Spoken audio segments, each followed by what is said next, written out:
Hello friends, welcome to my YouTube channel. ये video मैं काफ़ी लॉन्ग टाइम के बाद में बना पा रही हूँ कुछ रीज़न्स की वजह से।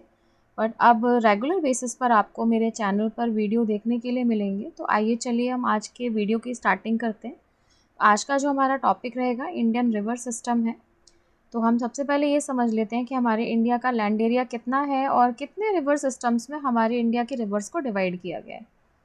जो हमारे इंडिया का लैंड एरिया है वो है 3.28 मिलियन स्क्वायर किलोमीटर्स, या फिर अगर हम इसको न्यूमरल्स में देखते हैं तो हमारा जो एरिया है वो 32,87,263 किलोमीटर स्क्वायर है।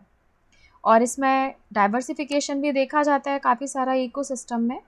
इकोसिस्टम में डाइवर्सिफिकेशन का मतलब ये है कि यहाँ पर जो क्लाइमेटिक कंडीशंस पाई जाती हैं वो बहुत ज़्यादा वेरिएबल हैं, from east to west, from north to south. अगर हम देखें तो हर जोन में अलग अलग टाइप की क्लाइमेटिक कंडीशंस हैं। जो रिवर सिस्टम है वो बिल्कुल डिफरेंट है। तो बेसिकली हमारी इंडियन रिवर्स को कुछ पार्ट्स में डिवाइड किया गया। हमारी जो इंडियन रिवर्स हैं उनको हिमालयन, डेक्कन प्लेट्यू में बहने वाली नदियाँ, कोस्टल रीजन्स में बहने वाली नदियाँ, और जो देश के अंदर नदियाँ बहती हैं जो किसी भी बड़ी वाटर बॉडी में मिक्स नहीं होती, तो इस तरीके से हम हमारे इंडियन रिवर्स को डिवाइड करते हैं। आगे हम देखेंगे जो हिमालयन रिवर्स हैं वो मेनली ग्लेशियर से निकलती हैं और स्नो मेल्ट होने की वजह से इन रिवर्स को वाटर मिलता है, जो इनका मेन सोर्स है वाटर का। और साथ ही साथ जो रेन है उसके थ्रू भी ये रिवर्स वाटर कलेक्ट करती हुई आगे बहती है। देन हमारे आगे जो हम देख रहे हैं यहाँ पर वो डेक्कन रिवर सिस्टम है, जिनको पेनिनसुलर रिवर्स भी कहा जाता है। हमारे इंडिया की जो पेनिनसुलर इंडिया में पाई जाती है ये बेसिकली सीजनल रिवर्स हैं, जो या तो बंगाल की खाड़ी में गिरती हैं और कुछ नदियाँ ऐसी हैं जो अरेबियन सी में जाकर के मिक्स हो जाती हैं। और काफ़ी सारी ऐसी छोटी कोस्टल रिवर्स भी हैं जिनका कोर्स बहुत ज़्यादा लॉन्ग नहीं है, जो एक शॉर्ट कोर्स को कवर करती हुई बहती हैं। और बेसिकली ये वेस्ट कोस्ट में बहती हैं और साथ ही साथ कुछ नदियाँ इसमें से जो अरेबियन सी है उसमें जाकर के मिक्स हो जाती हैं। हमारी जो इनलैंड रिवर्स हैं उनमें ये वो नदियाँ हैं जो किसी भी बड़ी वाटर बॉडी में मिक्स नहीं होती, इसीलिए इन नदियों को इनलैंड रिवर्स भी कहा जाता है। तो चलिए अब देखते हैं हम कि हिमालयन रिवर्स है क्या, बेसिकली किस टाइप के रिवर्स को हिमालयन रिवर्स की कैटेगरी में रखा जाता है। तो जो हिमालयन रिवर्स हैं वो हिमालयन माउंटेन से बह कर के निकलती हैं। हिमालयन रेंज जो एशिया की एक सबसे बड़ी रेंज में भी काउंट होती है और साथ ही साथ इंडिया का एक बड़ा पोर्शन कवर करती है। भारत में जो हिमालयन रेंज है वो लगभग 2,500 किलोमीटर का एरिया कवर करती है। और साथ ही साथ हमारा जो इंडियन सब कॉन्टिनेंट है, जो तिब्बतन प्लेट्यू है, वो भी इसके हिमालयन जोन में ही आता है।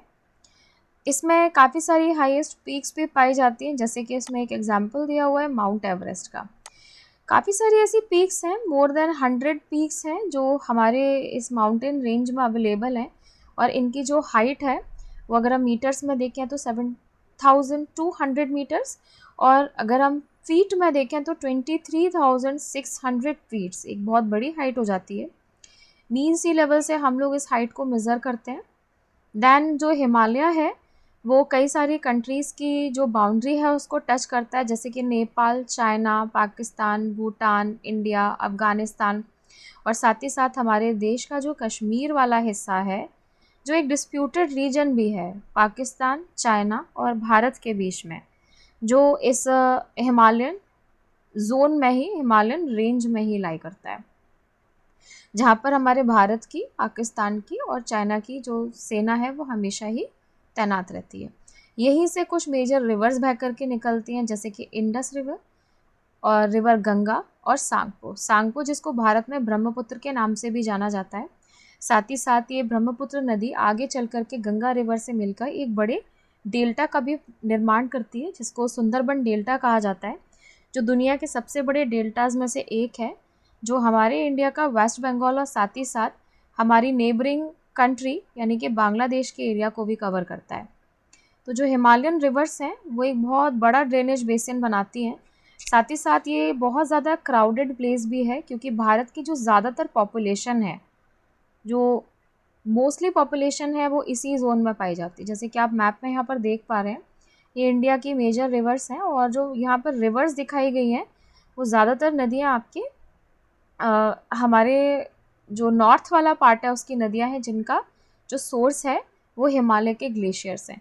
ये वाला जो हमारा पूरा पार्ट है, इस कॉर्नर वाला, ये जो हमारा हिस्सा है, ये इंडस रिवर बेसिन का है। इंडस रिवर बेसिन, जिसको झेलम, चेनाब, रावी, सतलुज और ब्यास नदियाँ मिलकर के पूरे इंडस रिवर बेसिन का निर्माण करती हैं। इसका ज़्यादातर पानी पाकिस्तान के द्वारा इस्तेमाल किया जाता है। अभी हाल फिलहाल में एक पहलगाम का केस भी हुआ था, जिसमें इंडस रिवर बेसिन काफ़ी न्यूज़ में भी रहा है, क्योंकि भारत की सरकार ने इस वाटर को डाइवर्ट करने का एक जो एक्शन है वो लिया था, पाकिस्तान के जो एक्ट था उसके अगेंस्ट में। साथ ही साथ यहाँ पर हम गंगा रिवर बेसिन को भी देख सकते हैं। जो गंगा रिवर बेसिन है वो यमुना, जो उसकी सबसे बड़ी ट्रिब्यूटरीज़ है, और काफ़ी सारी छोटी ट्रिब्यूटरीज से मिलकर के ये रिवर बेसिन बनता है, जैसे कि बनास है, चंबल नदी है, भारत की सरकार ने सिंध नदी है, इस वाटर को डाइवर्ट करने काफ़ी सारी ऐसी नदियां हैं जो गंगा में आगे चल कर के एक्शन है वो लिया था और इसको एक बड़ी रिवर के तौर पर कन्वर्ट कर देती है। पर हम और साथ ही साथ ये जो गंगा नदी है, जो गंगा रिवर बहती हुई बनाती हुई आगे बढ़ती है, और साथ ही साथ आगे बढ़ने के बाद बहती है ये लास्ट बंगाल की खाड़ी में। कुछ नदियां इसमें से जो अरेबियन सी है उसमें जाकर के मिक्स हो जाती हैं। हमारी जो इनलैंड रिवर्स हैं उनमें ये वो नदियां हैं जो किसी भी बड़ी वाटर बॉडी में मिक्स नहीं होती, इसीलिए इन नदियों को इनलैंड रिवर्स भी कहा जाता है। तो चलिए अब देखते हैं हम कि हिमालयन रिवर्स है क्या, बेसिकली किस टाइप के रिवर्स को हिमालयन रिवर्स की कैटेगरी में रखा जाता है। तो जो हिमालयन रिवर्स हैं वो हिमालयन माउंटेन से बह कर के निकलती हैं। हिमालयन रेंज जो एशिया की एक सबसे बड़ी रेंज में भी काउंट होती है, और साथ ही साथ इंडिया का एक बड़ा पोर्शन कवर करती है। भारत में जो हिमालयन रेंज है वो लगभग 2500 किलोमीटर का एरिया कवर करती है। और साथ ही साथ हमारा जो इंडियन सब कॉन्टिनेंट है, जो तिब्बतन प्लेट्यू है, वो भी इसके हिमालयन जोन में ही आता है। इसमें काफ़ी सारी हाईएस्ट पीक्स भी पाई जाती हैं, जैसे कि इसमें एक एग्जाम्पल दिया हुआ है माउंट एवरेस्ट का। काफ़ी सारी ऐसी पीक्स हैं, मोर देन 100 पीक्स हैं जो हमारे इस माउंटेन रेंज में अवेलेबल हैं, और इनकी जो हाइट है वो अगर हम मीटर्स में देखें तो 7200 मीटर्स, और अगर हम फीट में देखें तो 23,600 फीट्स, एक बहुत बड़ी हाइट हो जाती है। मीन सी लेवल से हम लोग इस हाइट को मेज़र करते हैं। दैन जो हिमालय है वो कई सारी कंट्रीज़ की जो बाउंड्री है उसको टच करता है, जैसे कि नेपाल, चाइना, पाकिस्तान, भूटान, इंडिया, अफ़गानिस्तान, और साथ ही साथ हमारे देश का जो कश्मीर वाला हिस्सा है, जो एक डिस्प्यूटेड रीजन भी है पाकिस्तान, चाइना और भारत के बीच में, जो इस हिमालयन जोन में ही, हिमालयन रेंज में ही लाई करता है, जहाँ पर हमारे भारत की, पाकिस्तान की और चाइना की जो सेना है वो हमेशा ही तैनात रहती है। यहीं से कुछ मेजर रिवर्स बह कर के निकलती हैं, जैसे कि इंडस रिवर और रिवर गंगा और सांगपो। सांगपो जिसको भारत में ब्रह्मपुत्र के नाम से भी जाना जाता है। साथ ही साथ ये ब्रह्मपुत्र नदी आगे चल कर के गंगा रिवर से मिलकर एक बड़े डेल्टा का भी निर्माण करती है, जिसको सुंदरबन डेल्टा कहा जाता है, जो दुनिया के सबसे बड़े डेल्टाज में से एक है, जो हमारे इंडिया का वेस्ट बंगाल और साथ ही साथ हमारी नेबरिंग कंट्री यानी कि बांग्लादेश के एरिया को भी कवर करता है। तो जो हिमालयन रिवर्स हैं वो एक बहुत बड़ा ड्रेनेज बेसिन बनाती हैं। साथ ही साथ ये बहुत ज़्यादा क्राउडेड प्लेस भी है, क्योंकि भारत की जो ज़्यादातर पॉपुलेशन है, जो मोस्टली पॉपुलेशन है, वो इसी जोन में पाई जाती है। जैसे कि आप मैप में यहाँ पर देख पा रहे हैं, ये इंडिया की मेजर रिवर्स हैं, और जो यहाँ पर रिवर्स दिखाई गई हैं वो ज़्यादातर नदियाँ आपकी हमारे जो नॉर्थ वाला पार्ट है उसकी नदियां हैं, जिनका जो सोर्स है वो हिमालय के ग्लेशियर्स हैं। ये वाला जो हमारा पूरा पार्ट है, इस कॉर्नर वाला, ये जो हमारा हिस्सा है, ये इंडस रिवर बेसिन का है। इंडस रिवर बेसिन, जिसको झेलम, चेनाब, रावी, सतलुज और ब्यास नदियाँ मिलकर के पूरे इंडस रिवर बेसिन का निर्माण करती हैं। इसका ज़्यादातर पानी पाकिस्तान के द्वारा इस्तेमाल किया जाता है। अभी हाल फिलहाल में एक पहलगाम का केस भी हुआ था, जिसमें इंडस रिवर बेसिन काफ़ी न्यूज़ में भी रहा है, क्योंकि भारत की सरकार ने इस वाटर को डाइवर्ट करने का एक जो एक्शन है वो लिया था, पाकिस्तान के जो एक्ट था उसके अगेंस्ट में। साथ ही साथ यहाँ पर हम गंगा रिवर बेसिन को भी देख सकते हैं। जो गंगा रिवर बेसिन है वो यमुना जो उसकी सबसे बड़ी ट्रिब्यूटरीज़ है और काफ़ी सारी छोटी ट्रिब्यूटरीज से मिलकर के ये रिवर बेसिन बनता है, जैसे कि बनास है, चंबल नदी है, सिंध नदी है, केन, काफ़ी सारी ऐसी नदियाँ हैं जो गंगा में आगे चल कर के मिक्स हो जाती हैं और इसको एक बड़ी रिवर के तौर पर कन्वर्ट कर देती हैं। और साथ ही साथ ये जो गंगा नदी है एक बहुत बड़ा ड्रेनेज बेसिन बनाती हुई आगे बढ़ती है और साथ ही साथ आगे बढ़ने के बाद में ये लास्टली बंगाल की खाड़ी में गिर जाती है। यहाँ जो ये पार्ट आप देख रहे हैं, ये जो हिस्सा है ये ब्रह्मपुत्र रिवर का है। ब्रह्मपुत्र रिवर जो कि तिब्बत से निकलती है, तिब्बत से निकलने के साथ में ये जो नदी है ये अरुणाचल प्रदेश से हमारे देश में एंटर करती है, असम के प्लेन एरिया से बहती हुई फिर ये बांग्लादेश में एंटर करती है, जहाँ पर इस नदी को जमुना के नाम से जाना जाता है। आप ध्यान रखेंगे और कंफ्यूज नहीं होंगे, जमुना नदी जो कि ब्रह्मपुत्र नदी का दूसरा नाम है, जो जमुना नाम से उसे बांग्लादेश में जाना जाता है, ये यमुना नदी नहीं है। यमुना नदी एक अलग रिवर है।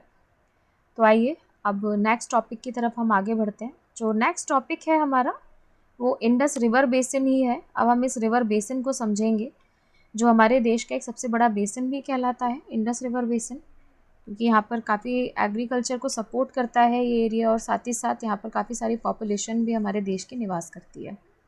जो इंडस रिवर बेसिन है और इसमें जो मुख्य नदी है इसकी इंडस रिवर, जिसको सिंधु नदी के नाम से भी जाना जाता है, जो तिब्बत से निकलती है मानसरोवर लेक के पास से, और इसका जो डायरेक्शन है बहने का वो वेस्ट है। भारत में ये एंटर करती है लद्दाख रीजन में से और साथ ही साथ लद्दाख से आगे बहती हुई फिर ये पाकिस्तान में एंटर कर जाती है और साथ ही साथ अपनी ट्रिब्यूटरीज से मिलकर के एक बहुत बड़े ड्रेनेज बेसिन का निर्माण करती है। काफ़ी सारे गॉर्ज यहाँ पर देखने के लिए मिलते हैं। गॉर्ज मतलब एक ऐसा एरिया जहाँ पर पहाड़ियों को काटती हुई नदी आगे बह रही है। इसकी कई सारी ट्रिब्यूटरीज हैं, जैसे कि जस्कर, नुब्रा, श्योक, हुंजा, ये सारी जो ट्रिब्यूटरीज हैं ये कश्मीर में हमारी जो इंडस रिवर है उससे मिलती है। जो इंडस रिवर है वो बाल्टिस्तान और गिलगित से भी बहती हुई जाती है, इन माउंटेन से आगे बहती हुई, और साथ ही साथ सतलुज, ब्यास रिवर, चेनाब और झेलम जब इसमें मिल जाती हैं तो ये मिठानकोट के पास में एक बहुत बड़े एरिया का एक फर्टाइल लैंड का निर्माण करती है।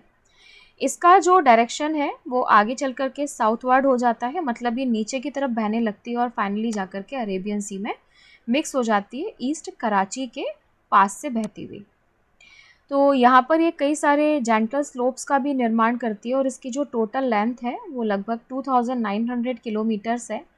जो इंडस रिवर है वो दुनिया की सबसे बड़ी नदियों में काउंट होती है, लेकिन भारत की सबसे बड़ी नदी इसको इसलिए नहीं कहा जाता है क्योंकि ये भारत में से ही नहीं बहती हुई जाती है, भारत के साथ साथ ये पाकिस्तान का काफ़ी बड़ा एरिया भी कवर करती है, जबकि जो गंगा नदी है वो हमारे देश के एक बड़े एरिया को कवर करती हुई बहती है और इस वजह से हमारे जो देश में बहने वाली गंगा नदी है उसको हमारे देश की सबसे बड़ी नदी के रूप में जाना जाता है।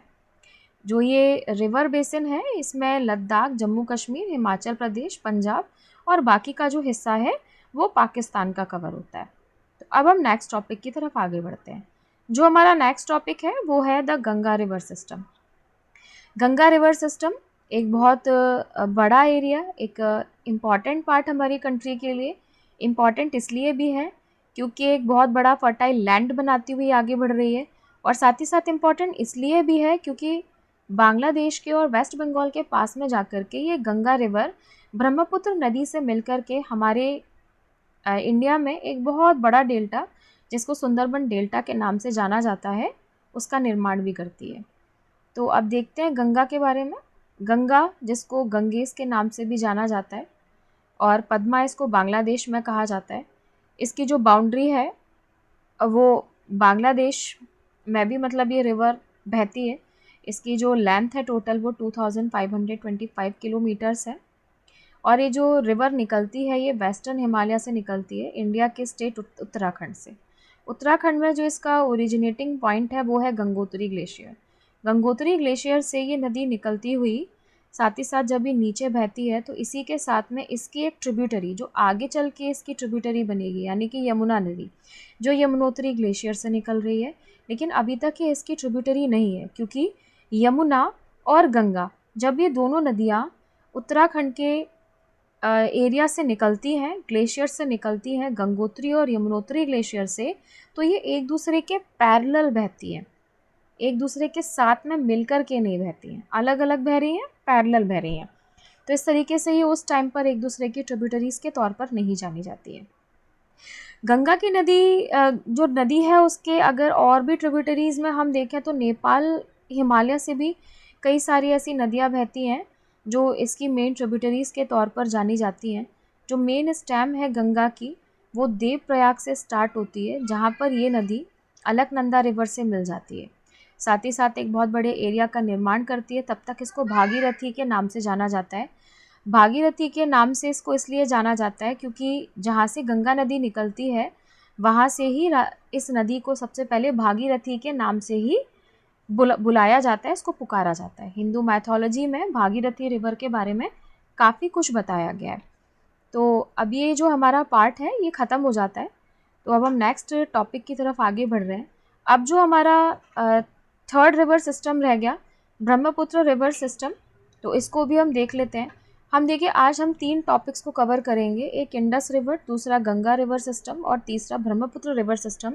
जो 3 मेन रिवर सिस्टम्स हैं हमारे हिमालय के, जिनको हमारे देश के लिए बहुत ज़्यादा महत्वपूर्ण भी माना जाता है, इम्पॉर्टेंट भी माना जाता है, क्योंकि ये तीनों ही नदियाँ मिल करके अपनी ट्रिब्यूटरीज़ के साथ में नॉर्दर्न प्लेन का भी निर्माण करती हैं और साथ ही साथ जो इंडिया का नॉर्थ जोन है उसमें एक बहुत बड़ा फर्टाइल लैंड बनाती हुई जा रही है। ब्रह्मपुत्र रिवर जो कि तिब्बत से ही निकल रही है, चाइना का हिस्सा है तिब्बत आज के टाइम में। कैलाश माउंट के पास से ये रिवर ओरिजिनेट होती है और उस समय इस नदी को यारलुंग सांगपो रिवर के नाम से जाना जाता है। यारलुंग सांगपो रिवर का नाम बिल्कुल अलग है, यहाँ पर आप ध्यान रखेंगे। यहाँ पर इस नदी को जब ये ओरिजिनेट हो रही है तो इसको ब्रह्मपुत्र नाम नहीं दिया गया है। ब्रह्मपुत्र नाम इसको तब दिया जाता है जब ये हमारे भारत में एंटर करती है। अब हमारे भारत में ये एंटर कहाँ से करती है? हमारे भारत में ये अरुणाचल के गांव गेलिंग से घुसती है। यहाँ से घुसने के बाद में फिर ये असम की वैली से आगे बढ़ती है। साउथ वेस्ट इसका डायरेक्शन रहता है। यहाँ पर इसको ब्रह्मपुत्र के नाम से जाना जाता है और बांग्लादेश में इसी नदी को जमुना के नाम से जाना जाता है। और साथ ही साथ ये नदी आगे चल कर के गंगा नदी से मिलकर के एक बहुत बड़े डेल्टा का भी निर्माण करती है, जैसा कि मैंने अभी आपको थोड़ी देर पहले बताया था। पद्मा नदी के साथ में, जो कि गंगा का ही दूसरा नाम है बांग्लादेश में, उसके साथ में ये मिल जाती है। उसके बाद में इन दोनों स्ट्रीम्स को मिलाकर के मेघना नदी का निर्माण होता है और ये जो मेघना नदी है अल्टीमेटली बे ऑफ बंगाल में जाकर के गिर जाती है। इसकी जो टोटल लेंथ है वो 3000 किलोमीटर्स बताई गई है, लेकिन ये कैलाश माउंट में जो हमारा हिमालय पर्वत है उसमें ये तिब्बत में पैरेलल एक सीधी लाइन के रूप में बहती हुई आगे बढ़ रही है। उसके बाद अरुणाचल प्रदेश में हमारे देश में एंटर कर रही है। ब्रह्मपुत्र नदी भी हमारे देश के लिए इम्पॉर्टेंट है क्योंकि इससे भी एक बहुत बड़ा रिवर बेसिन बनता है और काफ़ी सारे पार्ट्स हम इसमें देख लेते हैं। जैसे कि इसमें बताया गया है कि जो इंडो नेपाल बॉर्डर को ड्रेन करती हुई आगे बढ़ती है, तिब्बतन प्लेट्यू से निकल रही है, उसके बाद में आगे चल के गंगा बेसिन से मिल जाती है साउथ ईस्ट डायरेक्शन में बढ़ती हुई। तिब्बत नदी से निकलने के बाद में फिर ये पटकाई हिल के पास में जाती है, फिर मेघालय हिल से ये क्रॉस करती हुई असम प्लेन को क्रॉस करती हुई नॉर्दर्न बांग्लादेश में एंटर कर जाती है। तो यहाँ तक इन्फॉर्मेशन थी ये जो 3 मेजर रिवर सिस्टम्स हैं हमारे इंडिया के, उसके बारे में। आइए अब हम ये समझ लेते हैं कि अब हमने ये जो टॉपिक आज स्टडी किया इससे हमने क्या सीखा। इसमें हमने ये देखा कि हमारे देश की जो नदियाँ हैं उनको 2 पार्ट्स में डिवाइड किया गया है, एक हिमालयन रिवर और दूसरी पेनिनसुलर रिवर्स। हिमालयन रिवर्स का जो टॉपिक है आज हम कवर कर चुके हैं। अब जो हमारा नेक्स्ट टॉपिक रहेगा वो पेनिनसुलर रिवर्स के ही रिगार्डिंग रहेगा। जो पेनिनसुलर रिवर्स हैं इनको सीजनल रिवर्स भी कहा जाता है क्योंकि इनका जो ओरिजिनेशन होता है वो ग्लेशियर से ना होकर के सीधे रेन वाटर से होता है। तो बारिश के मौसम में ये जितनी भी पेनिनसुलर यानी कि सीजनल रिवर्स हैं इनमें वाटर फ्लो होता रहता है और इनमें से काफ़ी सारी नदियाँ ऐसी भी होती हैं जो बारिश के मौसम के बाद में या फिर जब गर्मियों का मौसम आता है तो ये नदियाँ इवन सूख भी जाती हैं। इस वजह से ये जो रिवर्स हैं ये इम्पॉर्टेंट तो हैं, लेकिन इनमें से इनके जो काफ़ी सारे कोर्सेज हैं वो ख़त्म भी हो जाते हैं बीच के ड्यूरेशन में, यानी कि समर सीज़न में। साथ ही साथ हिमालय के रिवर्स को पेरेनियल रिवर्स भी कहा जाता है, यानी कि सदा बहने वाली नदियाँ कहा जाता है, जिनमें water through out the year रहता है। और अगर हम देखें तो ग्लेशियर्स के साथ में इनको जो पानी मिल रहा है वो रेन वाटर से भी मिल रहा है। और ये जो नदियाँ बह कर के निकल रही हैं ये हिमालयन रिवर से बह कर के निकल रही हैं, जिनमें से हमने 3 मेन रिवर्स देखी, जिसमें से जो सबसे बड़ी नदी है यहाँ से जो बह कर के जाती है, जो एक बहुत बड़ा बेसिन बनाती है, इंडस रिवर बेसिन, उसके बाद गंगा, दैन फिर ब्रह्मपुत्र। Thank you.